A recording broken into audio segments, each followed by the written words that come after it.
29 September রাত 10:56। ব্যাগপত্র গোছানো হয়ে গেছে। আপনারা ভাবছেন আমরা কোথায় যাচ্ছি? বলছি। তার আগে গাড়িতে ফুয়েলটা ফিল করে নিই। যে কোনো জায়গায় যাওয়ার ফার্স্ট যেটা মেন কাজ, ফুয়েল ফিলের পর ডিস্টেন্স টু এমটি দেখাচ্ছে 952 কিলোমিটার। যাক, কাবেরী ইস্যুতে আজকে ব্যাঙ্গালোরে ছিল বন্ধ সকাল 6টা থেকে সন্ধ্যে 6টা অবধি। রাস্তাঘাটগুলোর জন্য একদম অন্যরকম মনে হচ্ছিল। তো এভাবেই ব্যাঙ্গালোর সিটি থেকে বেরিয়ে পর রাত্রেবেলায় বেশ কিছুক্ষণ ড্রাইভ করার পর আমরা নিয়ে নিই আমাদের দিনের প্রথম বায়ো ব্রেক। দূরে কিছু মানুষকে তাদের টাটা নেক্সন ইভি চার্জ করতে দেখে মনে হলো লং ডিস্টেন্সে ইভি কার। তো যাই হোক, কিছুক্ষণ ওয়েট করার পর আবার আমরা বেরিয়ে পড়ি টুয়ার্ডস আওয়ার ডেস্টিনেশন। এভাবেই ঘড়িতে বেজে যায় রাত 2:20।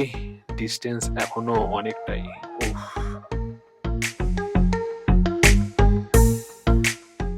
চলতে হঠাৎই দেখতে পাই গাড়িতে ডিপিএফ ওয়ার্নিং।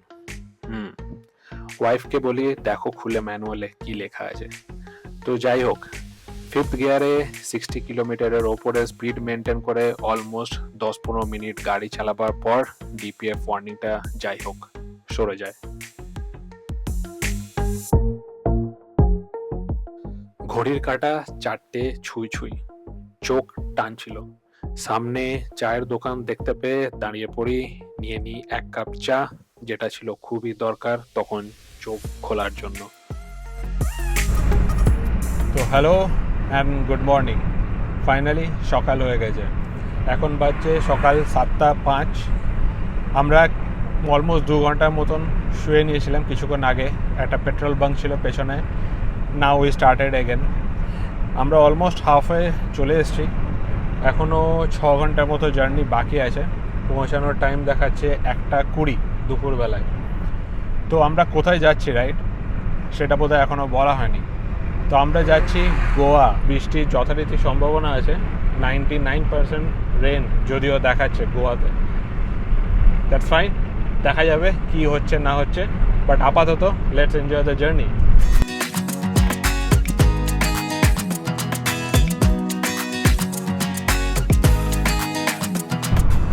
তো সেই রাত্রে ডিনার করে বেরোনো হয়েছে 11:30 নাগাদ। এখন 8:02 বেজে গেল। তো এবার মনে হচ্ছে একটু খিদে পাচ্ছে। তো দেখা যাক সামনে যদি কোনো হোটেল পাওয়া যায়, হোটেল বা রেস্টুরেন্ট, ব্রেকফাস্টের জন্য দাঁড়ানো যাবে।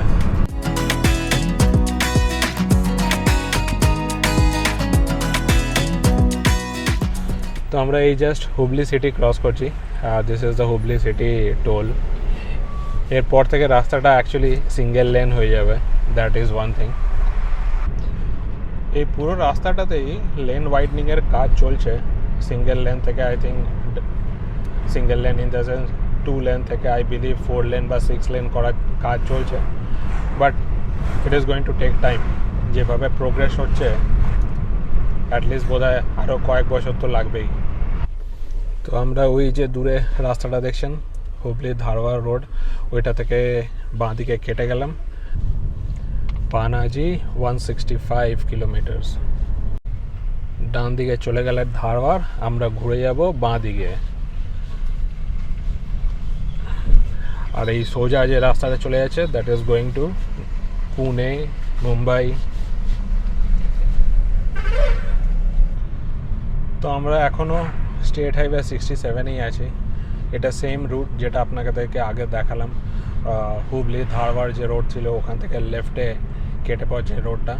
নাও দ্য প্রবলেম ইজ এই রোডটাতে না একটা ফুয়েল স্টপ আছে, না কোনো খাবারের রেস্টুরেন্ট আছে।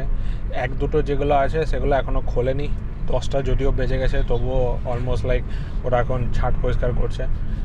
তো যাই না কখন থেকে আমরা ব্রেকফাস্টে খোঁজাখুঁজি শুরু করেছি, খোঁজাখুঁজি চলছে, বাট কখন যে একটা রেস্টুরেন্ট পাবো খাবার জন্য নো আইডিয়া। বাট একটা জিনিস ফর শিওর, এই রুটটা প্রচণ্ড সিনিক। দুপাশে এত সুন্দর বিউটিফুল ভিউজ, প্রতি মুহূর্তে আপনার মনে হবে যে হ্যাঁ এখানে একটু দাঁড়াই, ওখানে একটু দাঁড়াই।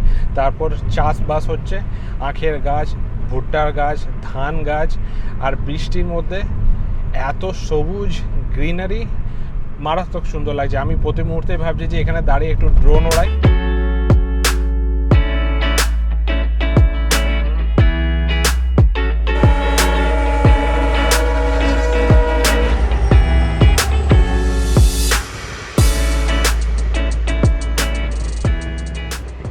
তো ফাইনালি আমরা পেয়ে গেছি হোটেল গণেশ, ছোটোখাটো একটা রেস্টুরেন্ট।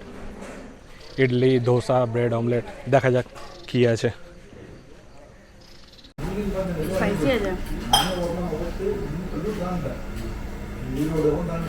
তো অ্যাজ ইউজুয়াল খুব একটা ডিফারেন্ট খাবার কিছু ছিল না। 2 প্লেট ইডলি নিয়েছিলাম আর এই জাস্ট টি। আপনাদেরকে একবার ওইদিকে ভিউটা দেখাই যে চাষ হচ্ছে ধানের। Just look at it.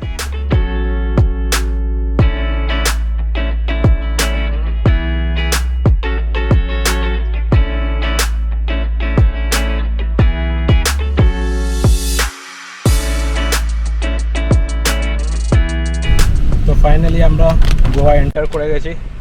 এখন বাজছে কটা বাজছে 12:28 আর পৌঁছাতে দেখাচ্ছে 1 ঘন্টা 47 মিনিট। তো মাঝখানে ঘাট সেকশন ছিল, তো সেই জন্য টাইমটা অনেকটাই দেখাচ্ছিল। তো আর 70 কিলোমিটার পুরোপুরি হোটেল পৌঁছাতে সময় যেমন কি বললাম 1 ঘন্টা 46 minute. Now we are in Goa.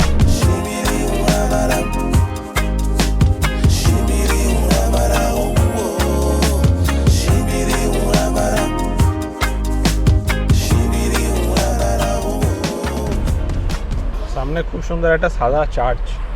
আমি জানি না ফোকাস করতে পারছে কিনা ক্যামেরা, বাট বেশ সুন্দর দেখতে চার্চটা। অলমোস্ট পৌঁছে গেছি, আর 4 কিলোমিটার পৌঁছানোর টাইম 2:33, 18 মিনিট আরও লাগবে। এই লাস্ট হার্ডেল, সামনে যে জ্যামটা দেখতে পাচ্ছেন, তারপর আমরা পৌঁছে যাব আমাদের হোটেল। কুইকলি একবার আপনাদেরকে রুম ট্যুর দিয়ে দিই। এই এন্ট্রান্স থেকেই ঢুকে এখানে একটা আয়না, এখানে একটা ওয়ার্ডরোব, ওখানে সুটকেস রাখার জায়গা, এটা টয়লেট ঠিকঠাক, এখানে একটা ডাবল বেড, উপরে গরম আছে তো এসি আছে সুবিধা, এখানে টিভি, আর এইদিকে পর্দা সরালে একটা ব্যালকনির মতো। তো এই হচ্ছে আমাদের রুম আজ গোয়াতে ফর নেক্সট 2 days। ইয়েস, তো বাইরেটা খুব সুন্দর, আমি দেখাবো পরে। এখন বৃষ্টি হচ্ছে, জানি না নেক্সট 2 দিনও বললো, নেক্সট 3 দিন গোয়াতে বৃষ্টি আছে। তো যারাই এই লং উইকেন্ডে গোয়া এসছে, it is going to be soup basically. But anyways, যেটুকু এনজয় করা যায়, যেটুকু দেখানো যায় দেখাবো। আপাতত প্রচণ্ড টায়ার্ড, তো কুইকলি যাই, ফ্রেশ হই, তারপর লাঞ্চের কী ব্যবস্থা আছে দেখা যাক। কিছু খাবো, পেট পুজো করব, তারপর বিকেলে কী প্ল্যান হচ্ছে শেয়ার করবো আপনাদের সাথে। ফ্রেশ হয়ে আমরা চলে আসি আমাদের হোটেলের পাশের এই ক্যাফে এল মারে। কিছুক্ষণ ওয়েট করার পর আমাদের লাঞ্চ সার্ভ করা হয়, যেটা ছিল যথেষ্টই টেস্টি, তো ডেফিনেটলি রেকমেন্ডেড। লাঞ্চ সেরে আমরা চলে আসি বাগা বিচ। ভাবলাম একটু বিচের হাওয়া খাওয়া যাক।